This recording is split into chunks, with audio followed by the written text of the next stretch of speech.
أنت الرحمن يا الله، أنت الرحيم يا الله، أنت السلام يا الله، أنت العزيز يا الله، أنت القدوس يا الله، أنت الجبار يا الله. ولله الأسماء الحسنى فادعوه بها. نحمده ونصلي على رسوله الكريم، أما بعد، فأعوذ بالله من الشيطان الرجيم. بسم الله الرحمن الرحيم. رب اشرح لي صدري ويسر لي أمري واحلل عقدة من لساني يفقهوا قولي. ناظرین، پروگرام اللہ کے خوبصورت نام کے ساتھ آپ کی خدمت میں حاضر ہے. آج ہم انشاءاللہ اللہ سبحانہ تعالیٰ کے نام القدیر پر بات کریں گے. القدیر کے علاوہ اسی روٹ سے القادر اور المقتدر بھی اللہ سبحانہ تعالیٰ کے نام ہیں.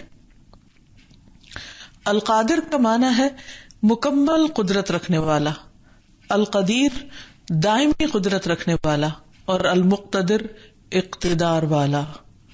تو اللہ سبحانہ تعالیٰ ایسا قادر ہے، ایسی طاقت رکھتا ہے کہ جو چاہے کر سکتا ہے اور کوئی بھی اس کو عاجز نہیں کر سکتا.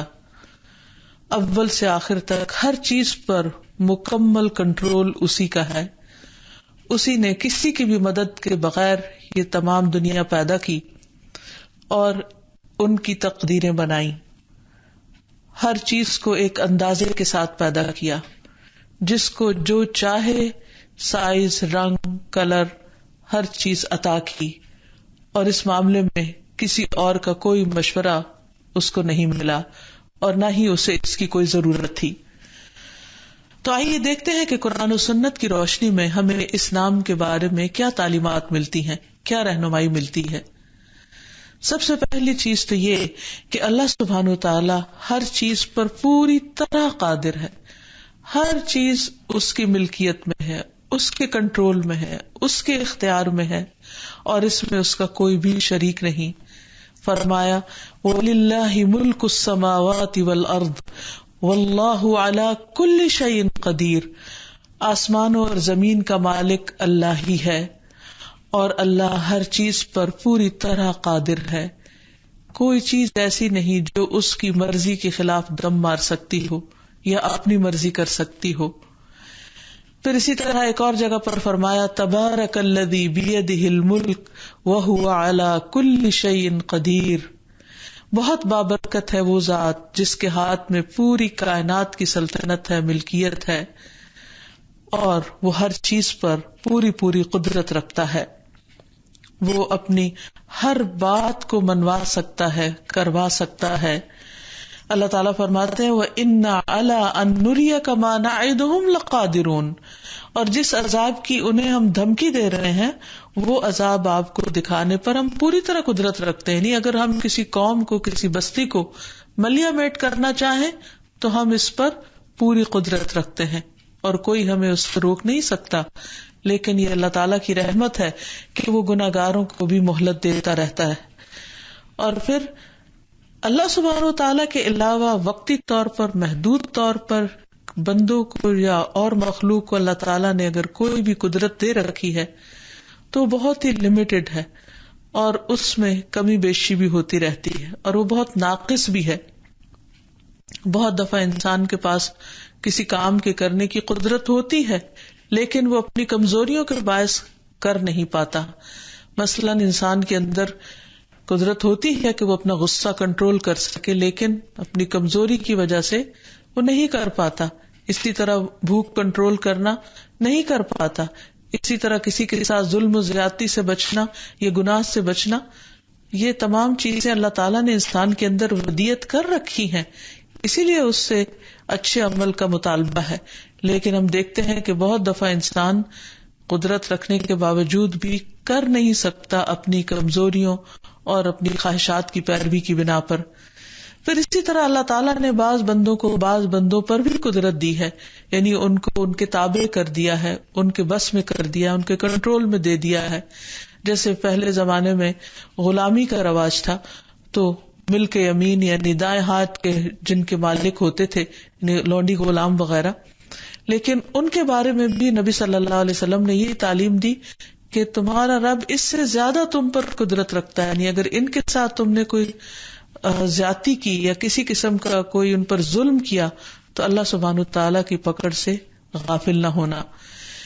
پھر اللہ سبحانہ وتعالیٰ چیزوں کو پیدا کرنے کی قدرت رکھتا ہے، ان کو ختم کرنے کی قدرت رکھتا ہے. اللہ تعالیٰ فرماتے ہیں وَاضْرِبْ لَهُمْ مَثَلَ الْحَيَاةِ الدُّنْيَا كَمَاءٍ أَنزَلْنَاهُ مِنَ السَّمَاءِ فَاخْتَلَطَ بِهِ نَبَاتُ الْأَرْضِ فَأَصْبَحَ هَشِيمًا تَذْرُوهُ الرِّيَاحُ وَكَانَ اللَّهُ عَلَى كُلِّ شَيْءٍ مُقْتَدِرًا. اور ان کے لیے دنیا کی زندگی کی مثال بیان کرو جیسے پانی جسے ہم نے آسمان سے اتارا اور اس کے ساتھ زمین کی نباتات خوب مل جل گئیں، پھر وہ چورا بن گئی جسے ہوائیں اڑائے لیے پھرتی ہیں. اور اللہ ہمیشہ سے اپنی ہر چیز پر قدرت رکھنے والا ہے. یعنی اللہ تعالیٰ جب چاہے کھیتی اگا دے، جب چاہے وہ لہلہانے لگے، اور جب چاہے وہ اپنی جگہ پر ہو جس کو وہی تمام غذا مل رہی ہو، لیکن وہ چورا چورا ہو کر ختم ہو جائے. تو اس سے پتہ چلتا ہے کہ اصل قدرت اور طاقت اللہ تعالیٰ کی ہے. اور پھر اسی طرح یہ کہ بندوں کے اوپر بھی پوری طرح کنٹرول رکھتا ہے. وہ جسے چاہے معاف کر دے، جسے چاہے عذاب دے، جس کے ساتھ جیسا چاہے معاملہ کرے، اسے کوئی بھی پکڑ نہیں سکتا، پوچھ نہیں سکتا. پھر اسی طرح آخرت میں بھی جسے چاہے بخش دے اور جس کا چاہے محاسبہ کر لے.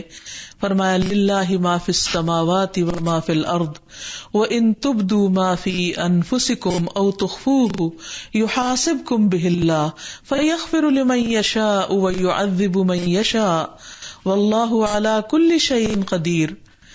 جو کچھ آسمانوں اور زمین میں ہے سب اللہ ہی کا ہے، اور جو کچھ تمہارے دلوں میں ہے خواہ تم اس سے چھپاؤ یا ظاہر کرو، اللہ تم سے اس کا حساب لے گا. پھر جسے چاہے گا بخش دے گا اور جس سے چاہے گا سزا دے گا، اور وہ ہر چیز پر قدرت رکھنے والا ہے، یعنی حساب لینے پر بھی اور معاف کرنے پر بھی. پھر اسی طرح یہ ہے کہ وہ ہر ایک پر ہر وقت قدرت رکھنے والا ہے، اور اس میں چاہے کوئی پیغمبر ہو اور اللہ کے بڑے بڑے نیک لوگ ہوں، وہ جب چاہے جس کو پکڑ سکتا ہے. مثلا حضرت یونس علیہ السلام کے بارے میں آتا ہے کہ جب وہ اپنی قوم سے ناراض ہو کر سمندر کی طرف چلے گئے اور وہاں انہوں نے کشتی پر بیٹھ کر کہیں اور جانے کا ارادہ کر لیا، تو اللہ سبحانہ وتعالی کے حکم سے انہیں کشتی سے باہر پھینک دیا گیا اور مچھلی نے آ کر ان کو نگل لیا. اس واقعے کی طرف اللہ تعالیٰ اشارہ کرتے ہوئے فرماتے ہیں وَظَنُّونِ إِذْ ذَهَبَ مُغَاضِبًا فَظَنَّ أَن لَّن نَّقْدِرَ عَلَيْهِ فَنَادَىٰ فِي الظُّلُمَاتِ أَن لَّا إِلَٰهَ إِلَّا أَنتَ سُبْحَانَكَ إِنِّي كُنتُ مِنَ الظَّالِمِينَ. اور مچھلی والے یونس کو بھی ہم نے اپنی رحمت میں داخل کیا. جب وہ غصے سے بھرے ہوئے بستی کو چھوڑ کر چلے گئے، انہیں یہ گمان تھا کہ ہم ان پر گرفت نہ کر سکیں گے، یعنی انہوں نے یہ خیال کیا کہ شاید اللہ تعالیٰ ان کو نہ پکڑے. پھر انہوں نے اندھیروں میں پکارا لا الہ الا انت سبحانک، نہیں کوئی الہ مگر تو ہی، تو پاک ہے. انی کنت من الظالمین، بے شک میں ظالموں میں سے ہوں. تو اس سے یہ پتہ چلتا ہے کہ چھوٹا ہو یا بڑا، نیک ہو یا بد، انسان ہو یا غیر انسان، اللہ تعالیٰ سب پر پوری طرح کنٹرول رکھتے ہیں. پھر اسی طرح رزق کے گھٹانے بڑھانے پر بھی وہی قادر ہے. رزق کی کنجیاں بھی اس کے ہاتھ میں ہیں، جس کو چاہے زیادہ دے اور جس کو چاہے کم کر دے. فرمایا وَأَصْبَحَ الَّذِينَ تَمَنَّوْا مَكَانَهُ بِالْأَمْسِ يَقُولُونَ وَيْكَأَنَّ اللَّهَ يَبْسُطُ الرِّزْقَ لِمَن يَشَاءُ مِنْ عِبَادِهِ وَيَقْدِرُ لولا امن اللہ علینا لخسف بنا وَيْكَأَنَّهُ لا يفلح الكافرون. اب وہی لوگ جو کل تک قارون کے رتبے کی تمنا کر رہے تھے کہنے لگے ہماری حالت پر افسوس، اللہ ہی اپنے بندوں میں سے جس کا رزق چاہتا ہے کشادہ کر دیتا ہے اور جس کا چاہے تنگ کر دیتا ہے. اگر اللہ ہم پر احسان نہ کرتا تو ہمیں بھی دھسا دیتا، افسوس اصل بات یہی ہے کہ کافر لوگ فلاح نہیں پاتے، یعنی جو اللہ تعالیٰ کی بات کا انکار کرتے ہیں پھر وہ کامیاب نہیں ہو سکتے. تو اس سے پتہ یہ چلتا ہے کہ اللہ سبحانہ وتعالیٰ چاہے تو کسی کو قارون جیسا خزانہ دے دے اور چاہے تو اس قارون کو زمین میں دھسا دے. یہ دونوں چیزیں اس کے اپنے اختیار میں ہیں اور وہ ان پر پوری طرح قادر ہے. اسی طرح ایک اور جگہ پر فرمایا فَأَمَّا الْإِنسَانُ إِذَا مَا ابْتَلَاهُ رَبُّهُ فَأَكْرَمَهُ وَنَعَمَهُ فَيَقُولُ رَبِّي أَكْرَمَنِ وَأَمَّا إِذَا مَا ابْتَلَاهُ فَقَدَرَ عَلَيْهِ رِزْقَهُ فَيَقُولُ رَبِّي أَهَانَنِ. مگر انسان کا حال یہ ہے کہ جب اس کا پروردگار اسے آزمائش میں ڈالتا ہے اور اسے عزت اور نعمت دیتا ہے تو کہتا ہے میرے پروردگار نے مجھے عزت بخشی، اور جب اسے آزمائش میں ڈال کر اس کا رزق اس پر تنگ کر دیتا ہے تو کہتا ہے میرے پروردگار نے مجھے ذلیل کر دیا. تو اصل بات یہی ہے کہ کنٹرول تو پھر سارا اللہ سبحانہ وتعالیٰ ہی کے پاس ہے. پھر اسی طرح بندوں کو خیر اور شر پہنچانے کا کنٹرول اللہ کے پاس ہے، وہی اس پر قادر ہے. فرمایا وَإِن يَمْسَسْكَ اللَّهُ بِضُرٍّ فَلَا كَاشِفَ لَهُ إِلَّا هُوَ وَإِن يَمْسَسْكَ بِخَيْرٍ فَهُوَ عَلَى كُلِّ شَيْءٍ قَدِيرٌ. اگر اللہ تجھے کوئی تکلیف پہنچائے تو اس کے سوا اسے کوئی دور کرنے والا نہیں، اور اگر وہ تجھے کوئی بھلائی پہنچائے تو وہ ہر چیز پر پوری طرح قادر ہے، ہر چیز اسی کے کنٹرول میں ہے. یعنی اگر انسان کو کوئی تکلیف پہنچتی ہے یا کوئی خیر پہنچتی ہے تو انسان کو ہمیشہ یاد رکھنا چاہیے کہ خیر اور بھلائی اللہ کی طرف سے، اور تکلیف کے خلاف مدد مانگنا یہ بھی اللہ ہی کی طرف انسان کو رجوع کرنا چاہیے، کیونکہ اسے دور کرنے کی طاقت بھی صرف اللہ ہی کے پاس ہے. پھر اسی طرح اللہ سبحانہ وتعالیٰ کی قدرت ایسی ہے اور اتنی زیادہ ہے کہ زمین اور سارے آسمان وہ اپنی مٹھی میں لے سکتا ہے، یعنی اتنی زیادہ قدرت ہے. فرمایا وَمَا قَدَرُ اللَّهَ حَقَّ قَدْرِهِ وَالْأَرْضُ جَمِيعًا قَبْضَتُهُ يَوْمَ الْقِيَامَةِ وَالسَّمَاوَاتُ مَطْوِيَّاتٌ بِيَمِينِهِ سُبْحَانَهُ وَتَعَالَى عَمَّا يُشْرِكُونَ. اور انہوں نے اللہ کی قدر نہیں کی جو اس کی قدر کا حق ہے، حالانکہ زمین ساری قیامت کے دن اس کی مٹھی میں ہوگی اور آسمان اس کے دائیں ہاتھ میں لپیٹے ہوئے ہوں گے. وہ پاک ہے اور بہت بلند ہے اس سے جو وہ شریک بنا رہے ہیں، یعنی اللہ تعالیٰ کا شریک کسی کو ٹھہرا رہے ہیں. تو اس سے یہ پتہ چلتا ہے کہ اللہ سبحانہ تعالیٰ کی قدرت بے پناہ ہے. یعنی آپ سوچئے کہ آسمانوں کی وسعتوں کا انسان اندازہ نہیں لگا سکتا، انسان کی عقل دنگ رہ جاتی، اس کی نگاہ تھک کر لوٹ آتی ہے، لیکن وہ تصور نہیں کر سکتا کہ سب کچھ کتنا بڑا ہے. لیکن اللہ سبحانہ وتعالیٰ کی قدرت اور طاقت اس سے کہیں بڑی ہے کہ وہ یہ سب چیزیں اس کے نزدیک بہت ہی معمولی ہیں، اور انہی کے بارے میں فرمایا کہ تو قیامت کے دن بھی اس کی مٹھی میں ہوں گی. پھر اسی طرح اللہ تعالیٰ نے جب سے انسان کو پیدا کیا، جو بھی مخلوقات بنائی ان کو پھیلاتا چلا جا رہا ہے. انسان زمین پر آدم اور حوا کی اولاد کس طرح دنیا کے کونے کونے میں پھیل گئے ہیں، اور پھر ایک جنریشن کے بعد ایک جنریشن آ رہی ہے. اسی طرح اللہ تعالیٰ نے بے پناہ ستارے سیارے بنائے، بہت سی گیلیکسیز، اور پھر ان کے اندر بھی وسعت پیدا ہو رہی ہے، نئی نئی گیلیکسیز جنم لے رہی ہیں. لیکن یہ جتنا بھی پھیلاؤ ہے اس کے اذن سے، اور جب چاہے واپس ان کو کنٹرول کر لے. اس کے بارے میں فرمایا وَمِنْ آيَاتِهِ خَلْقُ السَّمَاوَاتِ وَالْأَرْضِ وَمَا بَثَّ فِيهِمَا مِنْ دَابَّةٍ وَهُوَ عَلَى جَمْعِهِمْ إِذَا يَشَاءُ قَدِيرٌ. اور اسی کی نشانیوں میں سے آسمان اور زمین کی پیدائش ہے، اور جو اس نے ان دونوں میں کوئی بھی جاندار پھیلا دیے ہیں وہ ان کو اکٹھا کرنے پر جب چاہے پوری طرح قادر ہے. یعنی ابھی تو اس نے پھیلا رکھے اور جس دن چاہے ان سب کو واپس سمیٹ لے، اس کے لیے یہ کچھ بھی مشکل نہیں. پھر اسی طرح اللہ سبحانہ تعالیٰ قوموں کو بدلنے پر بھی پوری طرح قادر ہے. آج ایک قوم ترقی کر جاتی ہے اور دوسری دنیا کو کنٹرول کرنے لگتی ہے، اور کل اللہ تعالیٰ غیر محسوس طریقے سے وہ تبدیلی کر ڈالتے ہیں اور کوئی اور سویلائزیشن یا تہذیب زیادہ نمایاں ہو کر ابھر کر سامنے آ جاتی ہے اور پہلی ملیا میٹ ہو کر رہ جاتی ہے. اور ہر کچھ عرصے کے بعد دنیا ایک نئی تبدیلی دیکھتی ہے. یہ سب تبدیلیاں کون کر رہا ہے؟ اس کا مالک اور اس پر قادر بھی دراصل اللہ تعالی ہے. فرمایا فلا اقسم برب المشارق والمغارب انا لقادرون على ان نبدل خيرا منهم وما نحن بمسبوقين. پس نہیں میں قسم کھاتا ہوں مشرقوں اور مغربوں کے رب کی کہ بے شک ہم یقیناً قدرت رکھنے والے ہیں اس پر ان کی جگہ ان سے بہتر لوگ لے آئیں اور ہم ہرگز عاجز نہیں ہیں. یعنی ہمیں کوئی اس سے روک نہیں سکتا کہ ایک قوم کو ہٹا کر اس سے بہتر کوئی اور قوم لے آئیں. پھر اسی طرح اللہ تعالیٰ سرکشوں کو پکڑنے پر بھی پوری طرح قادر ہے. اللہ تعالیٰ مہلت دیتا ہے ظالم کو، لیکن ایسا نہیں ہوتا کہ اس کو ہمیشہ کے لیے چھوڑ دے کہ جو جی چاہے کرتا رہے. فرمایا کذبوا بآیاتنا کلھا فاخذناہم اخذ عزیز مقتدر. انہوں نے ہماری سب کی سب نشانیوں کو جھٹلا دیا تو ہم نے انہیں پکڑا جیسے اس کی پکڑ ہوتی ہے جو سب پر غالب ہے، بے حد قدرت والا. پھر اسی طرح اللہ تعالی ساری مخلوق کو دوبارہ پیدا کرنے پر بھی قادر ہے. فرمایا اولم يروا ان اللہ الذي خلق السماوات والارض ولم يعي بخلقهن بقادر على ان يحيي الموتى بلى انه على كل شيء قدیر. کیا انہوں نے دیکھا نہیں کہ اللہ ہی ہے جس نے آسمانوں اور زمین کو پیدا کیا اور انہیں پیدا کر کے تھک نہیں گیا، اور وہ اس بات پر قادر ہے کہ مردوں کو زندہ کرے. کیوں نہیں، وہ تو ہر چیز پر قادر ہے، ہر چیز پر پوری قدرت رکھتا ہے.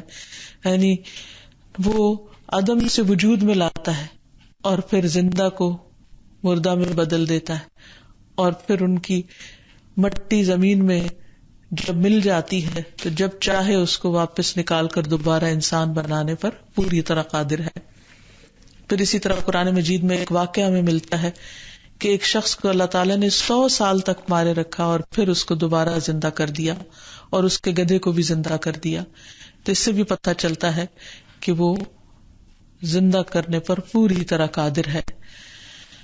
پھر اسی طرح اصحاب کہف کو کئی 100 سال تک سلا کر دوبارہ اٹھایا، اس پر بھی وہ پوری طرح قادر ہے. پھر اسی طرح قدیر کا ایک معنی تقدیر بنانے والا بھی ہے کہ انسانوں کی ساری تقدیریں وہ بھی اللہ تعالیٰ ہی کی بنائی ہوئی ہیں، بلکہ نہ صرف انسانوں کی بلکہ پوری کائنات کی، کہ کس چیز کو کتنا بڑا بنانا ہے، کس رنگ کا، کس شکل کا، کس طریقے کا، اس کا فائدہ کیا ہوگا اور اس کے اندر کیا چیزیں نقصان دہ ہوں گی. یہ سب چیزیں اللہ سبحانہ وتعالیٰ کی اپنی پلاننگ ہے، اس کی تقدیر ہے. تو قضاء و قدر اس کی بنائی ہوئی ہے. اور اس کے لیے اللہ سبحانہ وتعالیٰ نے سب سے پہلے قلم کو پیدا کیا اور پھر اسے حکم دیا کہ لکھے، اور جو کچھ قیامت تک ہونے والا ہے وہ سب اس نے لکھ دیا. رسول اللہ صلی اللہ علیہ وسلم نے فرمایا اللہ تعالیٰ نے سب سے پہلے قلم کو پیدا کیا اور اسے مستقبل میں ہونے والی ہر چیز کو لکھنے کا حکم دیا. اور یہ اللہ کا علم تھا جو مستقبل کے بارے میں. اس سے یہ بھی پتہ چلتا ہے کہ اللہ سبحانہ وتعالیٰ کا علم کتنا وسیع ہے، کوئی انسان اس کا اندازہ نہیں کر سکتا. مثلا اس وقت میں یہاں بیٹھ کر بول رہی ہوں، یہ اللہ سبحانہ وتعالیٰ نے زمین و آسمان کی پیدائش سے بھی 50,000 سال پہلے لکھ دیا، اور اس کو پتا تھا کہ کون کس وقت میں کیا کر رہا ہوگا. تو اللہ سبحانہ وتعالیٰ ہر چیز پر پوری طرح قدرت رکھتا ہے. ہر چیز کو وجود میں لانے سے پہلے اس کی تقدیر مقرر کی. رسول اللہ صلی اللہ علیہ وسلم نے فرمایا کتب اللہ مقادیر الخلائق قبل ان يخلق السماوات والارض ب50,000 سنة قال وعرشه على الماء. اللہ نے آسمان و زمین کی تخلیق سے 50,000 سال پہلے مخلوقات کی تقدیریں لکھی اور اللہ کا عرش پانی پر تھا. اور پھر یہ کہ اس کے فیصلے لکھے جا چکے ہیں. پھر یہ کہ اللہ سبحانہ وتعالیٰ کے فیصلے طے شدہ ہیں اور اس کے فیصلے ہو کر رہنے والے ہیں، کوئی ان کو پھیر نہیں سکتا. اس سے بھی پتہ چلتا ہے کہ اصل قدرت اللہ کے پاس ہے. ان اللہ بالغ امرہ قد جعل اللہ لکل شیء قدرا. بے شک اللہ اپنے کام کو پورا کرنے والا ہے، یقیناً اللہ نے ہر چیز کے لیے ایک اندازہ مقرر کر رکھا ہے۔ پھر اسی طرح اللہ تعالیٰ نے فیصلوں کو نافذ کرنے کے لیے فرشتوں کو حوالے کرنے کو ایک رات مقرر کی جسے لیلۃ القدر کہا جاتا ہے۔ فرمایا انا انزلناہ فی لیلۃ القدر وما ادراک ما لیلۃ القدر لیلۃ القدر خیر من الف شہر تنزل الملائکۃ والروح فیہا باذن ربہم من کل امر سلام ہی حتی مطلع الفجر۔ ہم نے اس قرآن کو شب قدر میں نازل کیا، اور آپ کو کیا معلوم کہ شب قدر کیا ہے؟ شب قدر 1000 مہینوں سے بہتر ہے۔ روح اور فرشتے اس رات اپنے پروردگار کے اذن سے ہر حکم لے کر نازل ہوتے ہیں۔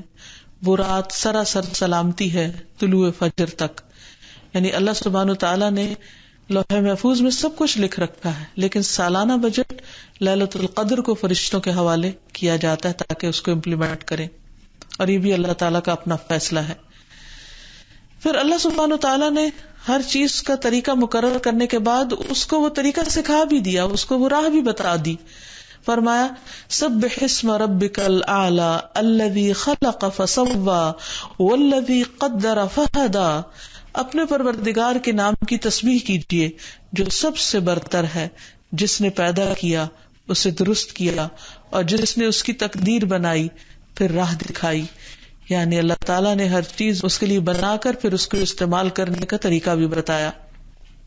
مثلا زمین میں اللہ نے انسان کی خوراک پیدا کی اور انسان کو پیدا کیا اور اس کو عقل عطا کی، اور پھر اس کو طریقہ سکھایا کہ وہ کس طرح کن کن ریسورسز سے اپنی خوراک حاصل کرے اور کس طرح اس کو پکائے اور کس طریقے پر کھائے اور کس خوراک میں کیا فائدہ ہے اور کیا نقصان ہے۔ یہ سب طریقے سکھائے ہوئے کس کے ہیں؟ اللہ ہی کے سبحانہ و تعالی۔ پھر اسی طرح انسان کی موت کا وقت بھی اسی نے مقرر کیا۔ ایک قوموں کی موت اور قوموں کی ہلاکت کے فیصلے بھی اسی کے پاس ہیں۔ قوم لوط کو کتنی مہلت دی جائے گی وہ اللہ ہی کو پتا تھا، قوم عاد کو کتنی دی جائے گی، سمود کو کتنی دی جائے گی، یہ سب اسی کے فیصلے ہیں، اور وہ اپنے فیصلوں کو نافذ پر خود ہی کرتا ہے اور اس پر پوری طرح قادر ہے۔ پھر اسی طرح قادر کا ایک مطلب یہ بھی ہے کہ وہ اندازے مقرر کرنے والا ہے اور اندازے سے پیدا کرنے والا ہے۔ فرمایا انا کل شیء خلقناہ بقدر، کہ ہم نے ہر چیز کو ایک اندازے کے ساتھ پیدا کیا ہے۔ مثلا یہ کہ بکریاں کتنی پیدا ہونی چاہیے، یا اونٹ کتنے پیدا ہونے چاہیے، یا سانپ کتنے زمین میں ہونے چاہیے، یہ سب اس کا اپنا اندازہ ہے، اور اس کے مطابق اور کائنات میں ایک بیلنس اس نے قائم کیا کہ ایسا نہیں کہ ایک چیز بہت زیادہ پیدا ہو جائے اور دوسری چیز بالکل ختم ہو کر رہ جائے، اور اس کو نیچرلی وہ خود اس بیلنس کو مینٹین بھی کرتا ہے۔ یعنی یہ نہیں کہ انسان اپنے طریقے پر چیزوں کے اندر اگرچہ بہت سی کمی بیشی کرنے کی کوشش بھی کرتے ہیں، لیکن اللہ تعالیٰ کا جو ایک نظام ہے وہ اپنے احسن طریقے پر چلتا ہی رہتا ہے۔ پھر اسی طرح اللہ تعالیٰ کے اندازے بہت ہی بہترین ہیں۔ فرمایا الم نخلقکم من ماء مہین فجعلناہ فی قرار مکین الی قدر معلوم فقدرنا فنعم القادرون، کیا ہم نے تمہیں حقیر پانی سے نہیں پیدا کیا، پھر اسے ایک محفوظ جگہ میں ٹھہرائے رکھا ایک معین وقت تک، پھر ہم نے اندازہ مقرر کیا تو ہم کیا ہی اچھا اندازہ کرنے والے ہیں۔ یعنی یہ اللہ نے لکھا کہ ایک بچے کو ماں کے پیٹ میں کتنا عرصہ رہنا ہے، اور اسی طرح آپ دیکھیں کہ مختلف جانوروں کے انڈا دینے اور پھر ان سے بچے نکلنے کی جو ان کے دن ہیں وہ بھی اللہ تعالیٰ کے طے کرتا ہے۔ کچھ انڈوں سے بچے 2 دن میں نکل آتے ہیں، تو کوئی 7 دن میں، تو کوئی 14 دن میں، اور کوئی 21 دن میں۔ یہ سب فیصلے اللہ سبحانہ وتعالیٰ کے ہیں، یہ سب اندازے اسی نے مقرر کیے، اور وہ بہترین طریقے پر مقرر کرنے والا ہے۔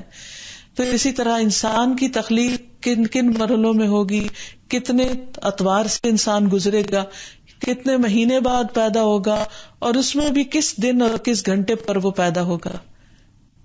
کسی ڈاکٹر سے اگر پوچھیں کہ وہ ایگزیکٹ وقت بتا سکے تو وہ نہیں بتا سکتا، کیونکہ یہ اللہ سبحانہ وتعالیٰ ہی کا اندازہ ہے۔ سورج کا اندازہ بھی اسی نے مقرر کیا. فرمایا والشمس تجری لمستقر لها ذلك تقدیر العزیز العلیم. اور سورج اپنے ایک ٹھکانے کے لیے چل رہا ہے، یہ اس سب پر غالب سب کچھ جانے والے کا اندازہ ہے.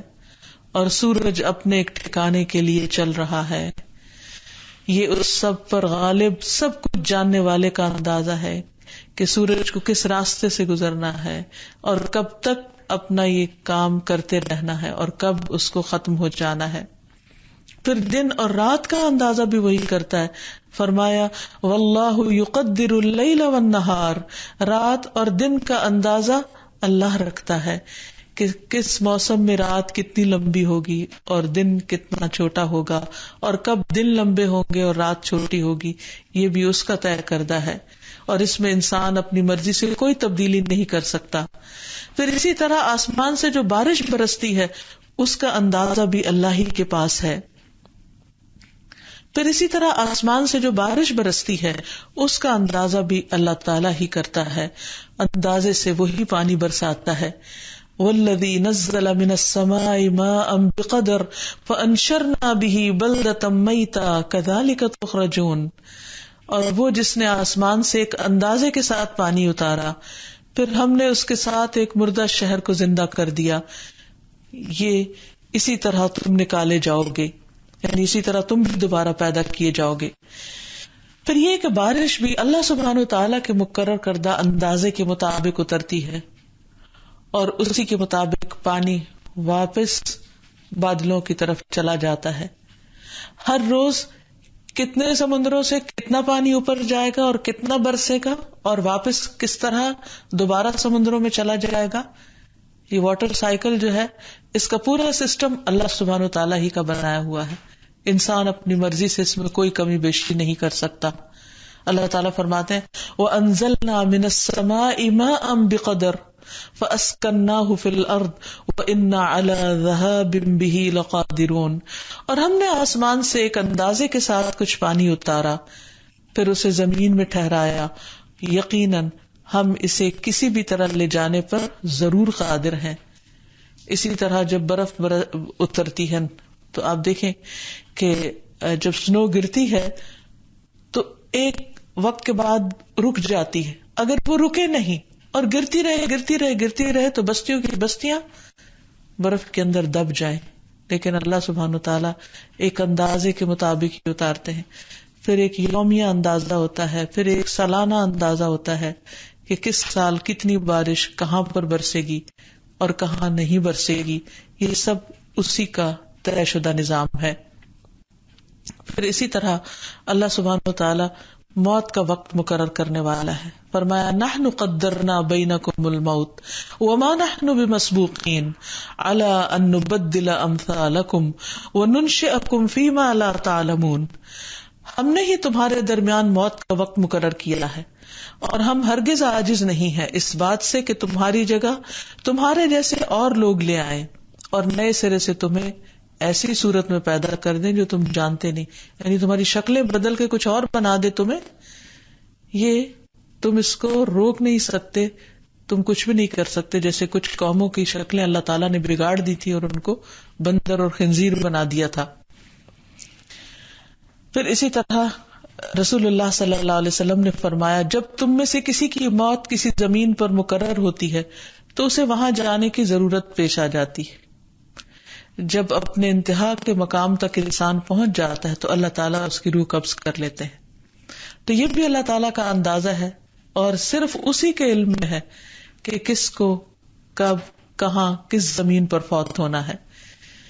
پھر اسی طرح اللہ سبحانہ وتعالیٰ کے اس نام کو پہچاننے کے بعد انسان کے اندر اس کے اثرات نظر آنے چاہیے. تو اب جبکہ ہم نے اللہ سبحانہ وتعالیٰ کے ان ناموں کو سمجھ لیا کہ وہ القادر ہے، القدیر ہے، المقتدر ہے، تو پھر اس کے اثرات ہماری زندگی پر کیا ہونے چاہیے، آئیں اس کے بارے میں تھوڑا سا دیکھتے ہیں. سب سے پہلی بات تو یہ کہ انسان اللہ کی قدر پہچاننے والا ہو. اللہ تعالیٰ کا شکوہ ہے وما قدر اللہ حق قدرہ، انہوں نے اللہ کی قدر نہیں پہچانی جیسے پہچاننے کا حق ہے.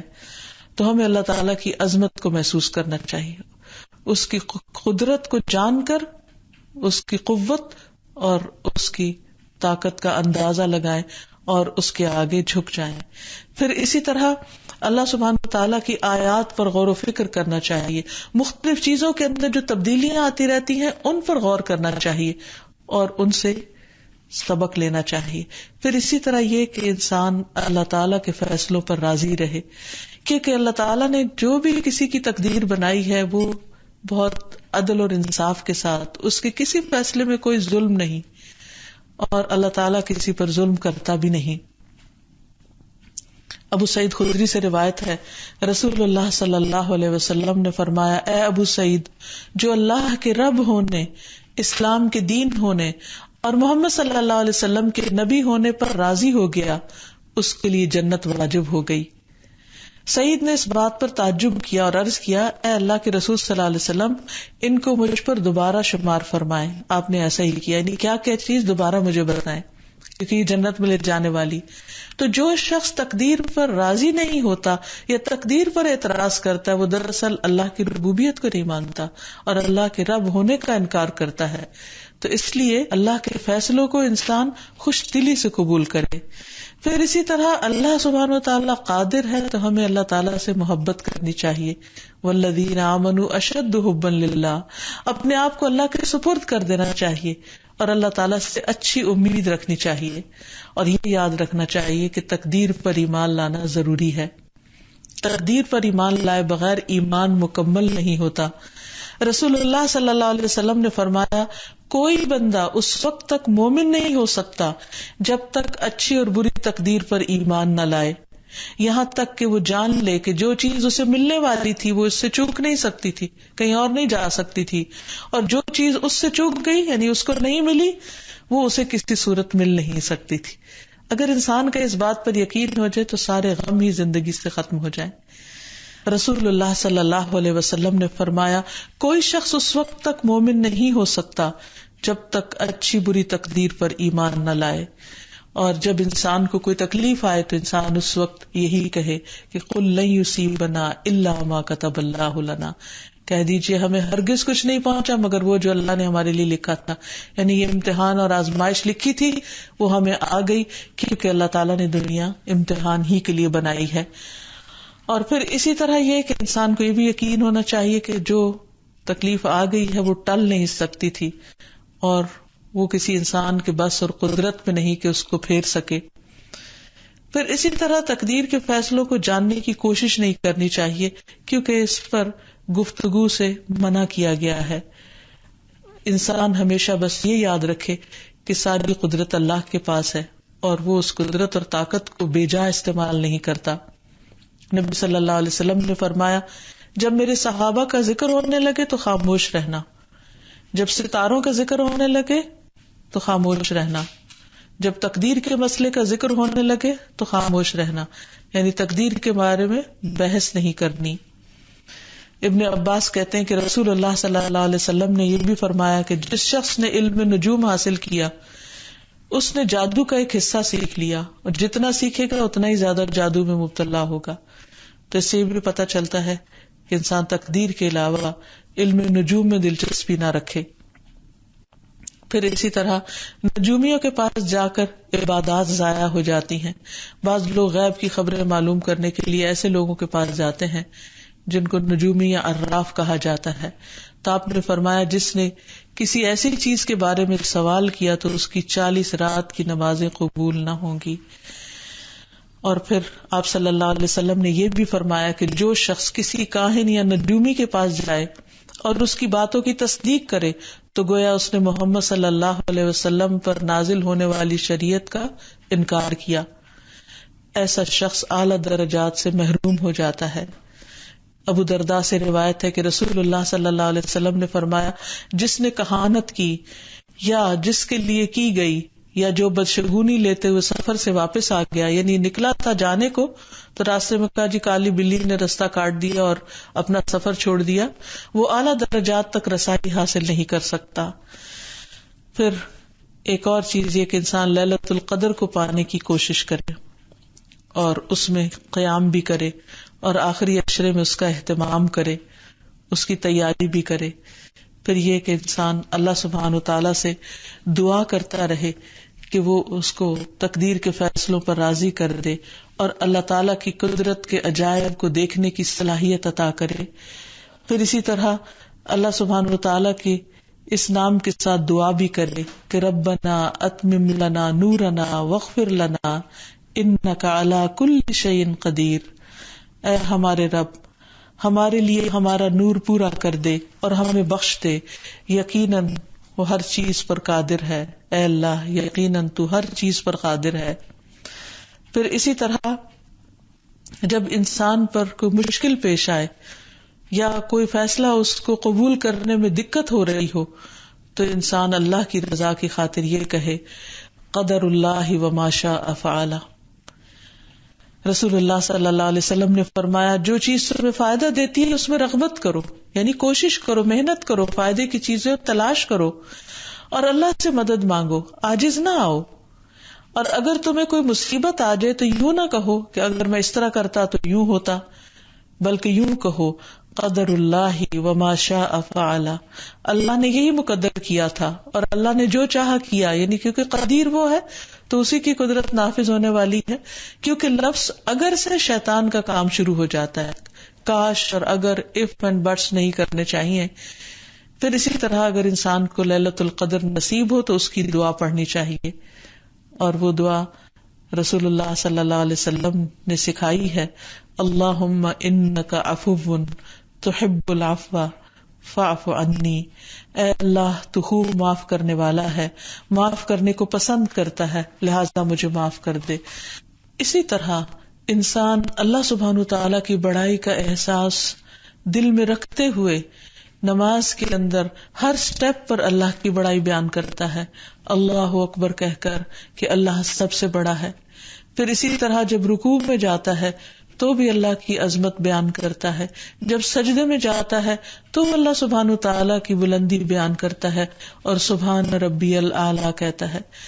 اس بارے میں حدیث میں آتا ہے، حذیفہ رضی اللہ عنہ فرماتے ہیں کہ میں نے ایک رات نبی صلی اللہ علیہ وسلم کے ساتھ نماز پڑھی. آپ نے سجدہ کیا اور پڑھا سبحان ربی الاعلیٰ. آپ کا سجدہ بھی آپ کے قیام کے برابر تھا، یعنی آپ صلی اللہ علیہ وسلم جتنی دیر کھڑے ہوئے اتنی دیر سجدے میں پڑے رہے اور سبحان ربی الاعلیٰ پڑھتے رہے. پھر اسی طرح نماز کے اندر دعائے قنوت کا پڑھنا. حضرت حسن بن علی رضی اللہ عنہما نے بیان کیا ہے کہ رسول اللہ صلی اللہ علیہ وسلم نے مجھے کچھ کلمات سکھائے جنہیں میں وتر میں کہا کروں، اور وہ یہ ہیں: اللہم اہدنی فی من ہدیت وعافنی فی من عافیت وتولنی فی من تولیت وبارک لی فی ما اعطیت وقنی شر ما قضیت فانک تقضی ولا یقضى علیک انہ لا یذل من والیت ولا یعز من عادیت تبارکت ربنا وتعالیت. یعنی اس کے آخر میں جو تعالیت ہے اللہ سبحانہ وتعالیٰ کی صفت المتعال اور العلی کو بیان فرما رہی ہے. ترجمہ ہے: اے اللہ، جن لوگوں کو تو نے ہدایت دی ہے مجھے بھی ان کے ساتھ ہدایت دے، جن کو تو نے عافیت دی ہے مجھے بھی ان کے ساتھ عافیت دے، اور جن کا تو ولی ہے، والی ہے، دوست ہے، محافظ ہے، ان کے ساتھ میرا بھی والی بن جا، یعنی میرا بھی مددگار بن جا. اور جو نعمتیں تو نے عطا فرمائی ہیں ان میں مجھے برکت عطا فرما، یعنی جو زندگی، صحت، اولاد وغیرہ جو کچھ بھی دیا ہے، اور جو فیصلے تو نے فرمائے ہیں ان کے شر سے مجھے محفوظ رکھ. بلا شبہ فیصلے تو ہی کرتا ہے، تیرے مقابلے میں کوئی فیصلہ نہیں کرتا، اور جس کا تو والی اور محافظ ہو وہ کہیں ذلیل نہیں ہو سکتا، یعنی جو تیری پروٹیکشن میں ہو پھر کوئی اس کو بے عزت نہیں کر سکتا، اور جس کا تو مخالف ہو جائے وہ کبھی عزت نہیں پا سکتا. تو بڑی برکتوں اور عظمتوں والا ہے، اے ہمارے رب، بہت بلند و بالا ہے، یعنی سب سے بڑا تو ہی ہے، سب سے اونچا تو ہی ہے، اور باقی ہم سب تیرے ہی غلام اور تیرے بندے ہیں. تو اس طرح انسان نماز کے اندر اللہ سبحانہ و تعالیٰ کو جتنی تڑپ اور درد کے ساتھ اور عاجزی کے ساتھ پکارتا ہے اتنا ہی وہ رب کے اور زیادہ قریب ہو جاتا ہے. اور سب سے زیادہ قرب انسان کو سجدے کی حالت میں اللہ تعالیٰ کا نصیب ہوتا ہے، جس میں بندہ سب سے نیچے ہو جاتا ہے اور اس وقت وہ یہ تصور کر کے کہ اللہ سب سے اونچا ہے وہ بار بار پکارتا ہے سبحان ربی الاعلی. تو ہم اللہ سبحانہ تعالیٰ سے دعا کرتے ہیں کہ وہ ہمیں اپنے ناموں کی مکمل معرفت عطا کرے، ان پر ہمیں ایمان نصیب کرے اور اسے ان صفات کو اللہ تعالیٰ کی کھلے دل سے قبول کرنے کی توفیق عطا فرمائے اور وہ ہم سے راضی ہو جائے اور ہمارا اختتام ایمان پر خاتمہ بالخیر فرمائے. وآخر دعوانا ان الحمد للہ رب العالمین. السلام علیکم ورحمۃ اللہ وبرکاتہ. القاهر يا الله أنت الحسيب يا الله أنت الشافي يا الله أنت المبين يا الله أنت الوكيل يا الله أنت القيوم يا الله أنت المتين يا الله أنت السبوح يا الله لا إله إلا الله محمد رسول الله لا إله إلا الله محمد رسول الله.